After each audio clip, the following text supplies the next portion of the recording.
Hey guys, it happened. There's the proof. Dino made me the burger.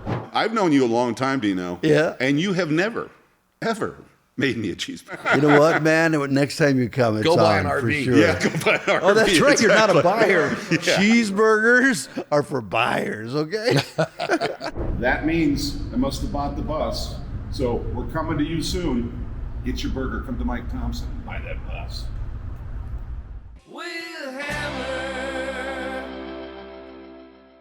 You know, it's interesting. I know a lot of you guys out there today travel and go cattle car and have to wait in those long lines to go flying. But back in the day, back in the 70s and 80s, when I traveled an awful lot, I traveled on Pan Am. And it was basically walking into the Four Seasons in the air. It was the best, the coolest travel. People wore suits. They were very respectful of each other. You had lots and lots of room. There was no crowding. You know, it's interesting how it's changed. What were Pan Am's like biggest routes? Oh, they went everywhere, bro. Yeah. Yeah, they were. I mean, international for sure. And that was really like the beginning of air travel. That like they were one of the big, was it them and like TWA right after World War II, like in the early 50s? Were those kind of the big ones? Well, TWA was the big one. Okay. And then Pan Am came in a little bit later as the luxury class. What did TWA stand for? What was... Trans World Airlines. Ah, there you go. Boom, won that one. Yeah, you did, yeah. 1 point for Ed. To Ed, he's on the board. Cheers. That's a first point in a week. What the hell? Good job, Ed. I do think that I liked that folks would approach flying as a little more than just getting on the city bus like we'd been talking about in other episodes. Because it is a much bigger undertaking to have a plane there fueled with somebody who knows how to fly it and a couple folks there who know how to make you a good drink and get you some food while you're flying through the air. It's nuts that it's become so normalized. I mean, you would have great steaks on Pan Am. That doesn't happen any longer. They throw you a bag of peanuts if you're lucky, right? Sometimes they'll even let you get 2 bags of the cookies. Oh, Yeah. I don't believe that. It's a good day. And how's it like getting a drink? All they get is stupid carts to get drinks, right? Back in the day in Pan Am, you'd walk upstairs to the bar and sit at the bar and have a cocktail. I will say they've gotten a little tight on bringing your own booze on the plane too. That's one that I think any young rebel should push back against. When did that come? Well, here's what's happening. All these young folks are doing the same thing we did, and they get so screwed up and, they get liquored up, and then they get stupid on a plane.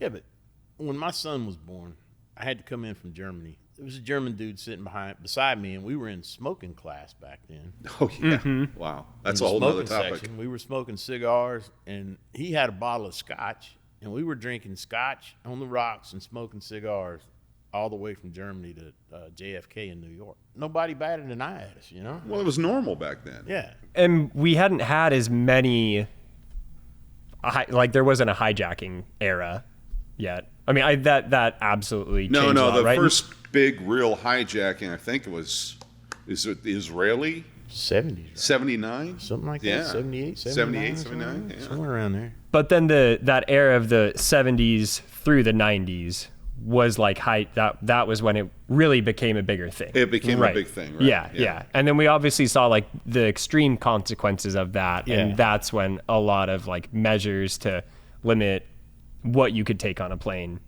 changed. Yeah, but I think in the 80s, too, we had a lot of hijackings to Cuba for some reason. Yeah, and then, of course, 9/11, everything changed. Yeah. Right? Well, yeah. That was the big kabang. But, it's sad because back in the day when I was in my young years and working in the music industry, I'm on Pan Am all the time, and it was a treat. You enjoyed it.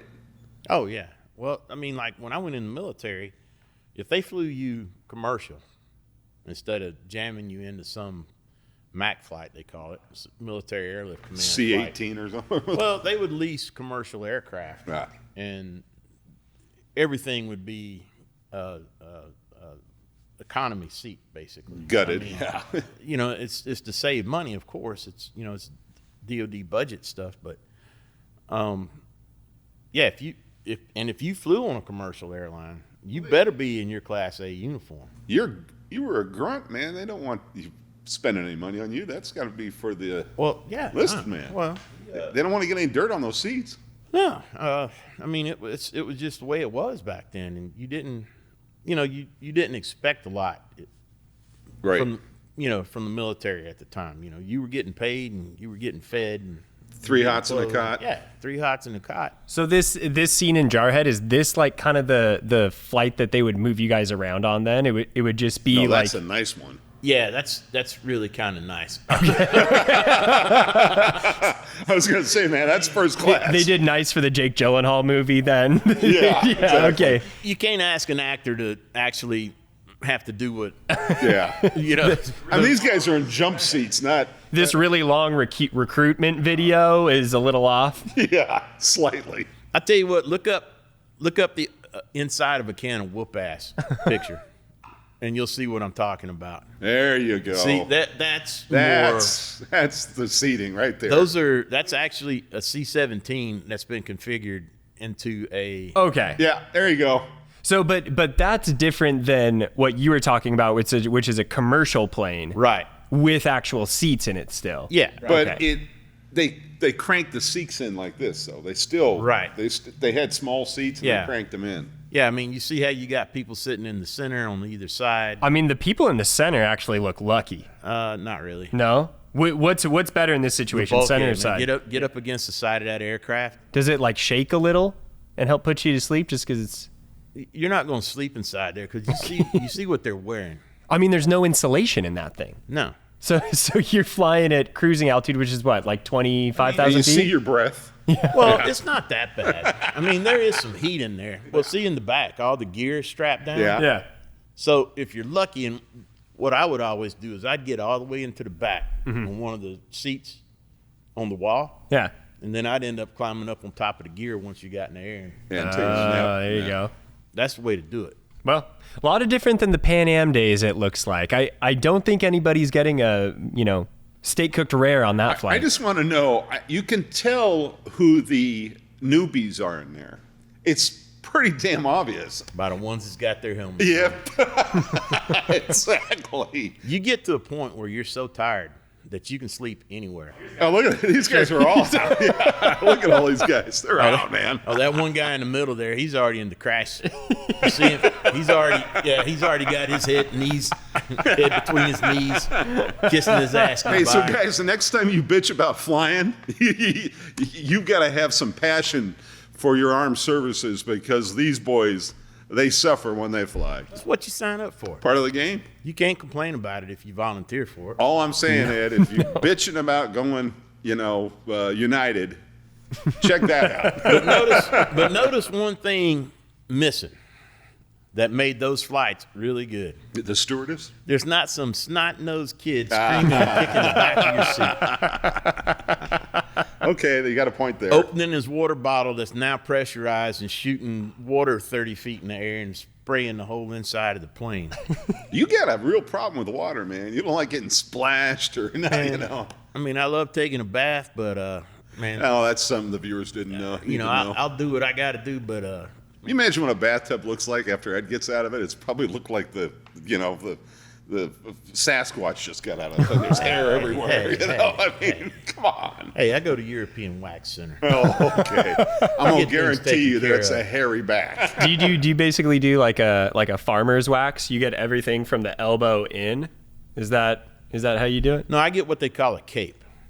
So they start like at the top of your shoulders, They do the Aladdin for and you? they go all the way down your back. So, between Manscaped is the product. Right? Yeah, Manscaped, yeah. Manscaped and European Wax Center. So now we know all about Ed's balls and back. That's Look, awesome. man, when I went to one of my tours in Afghanistan, we were sitting there and I told the guys, I said, I'm going to go get a pedicure and a manicure today. And they all started laughing. They're like, what? I'm like, yeah, I'm going to go get a manicure and a pedicure. And they're like, what the fuck's wrong with you? I said, look, I'm fixing to go let a woman trim my toenails, massage my feet, massage my hands in the middle of a fucking war zone. What's wrong with you? Nice. Yeah. Where are you going? Were they like, I'm going to chew my nails? Yeah. Yeah. That's my dose of sanity, man. Yeah. Leave me alone. I said, and I'll tell you what, if you go with me and you don't like it, I'll pay for it. Never had to pay for one. But if you do like it, you're going to buy mine. Would you do services like that on a flight if that was an option? Hell yeah. What Yeah? else you doing? Honestly. Yeah. I mean, no, seriously. I mean, it makes sense. I don't know if that water in my tub for my feet's going to be splashing all over the place, or we hit a thing and she decides to cut off half my finger. But You know, Henry, other than that, there's- I'm cool. There's risks in everything. Yeah, there is. Well, and like while I'm traveling, I kind of like that just to be an experience where like I operate through the little tasks I've got to get done and then wind up at a great place wherever I'm headed, you know, whether that's home or on a trip.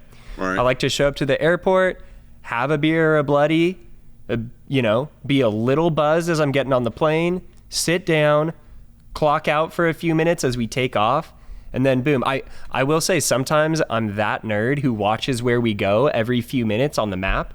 I like being like, oh, checking that out. And then like, okay, can I see anything out the side of the plane? Yes, no. All right, back to sleep for a while. Listen, all I got to say is I'm sorry for all you people that didn't get to fly Pan Am, because NTWA, those were some really great companies. But hey, suck it up. Enjoy Delta.